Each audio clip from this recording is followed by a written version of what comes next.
បងប្អូនថ្ងៃនេះគ្រូមកបង្ហាញអំពីគំនិតសំខាន់នៅក្នុងរឿងសំណាក់បរឡានអញ្ចឹងគំនិតសំខាន់ទី1គឺបង្ហាញពីការជិះជាន់របស់ពួកនិទន់មកលើក្រុមកម្មករឬក៏ក្រុមគូលីនឹងឯងទី2បង្ហាញពីស្មារតីភាពក្នុងការរើបម្រាស់របស់ពួកក្រុមកម្មករ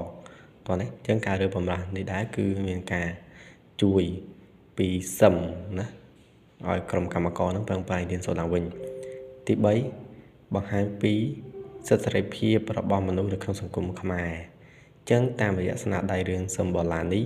សិទ្ធិសេរីភាពមានតែចំពោះ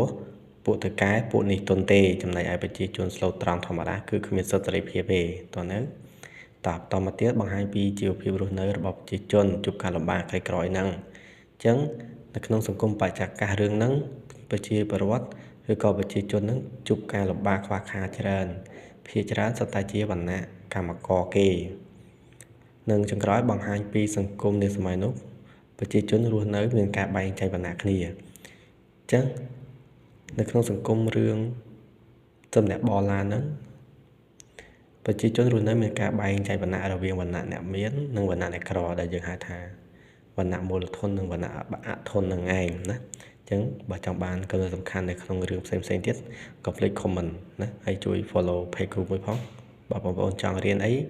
អាចតាក់ទងមកគ្រូបានគ្រូមានបរៀនសៅរ៍អាទិត្យ2 4បច្ចុប្បន្នសិស្ស4នាក់ចាប់ផ្ដើមរៀននៅខែ4ណាតម្លៃ$15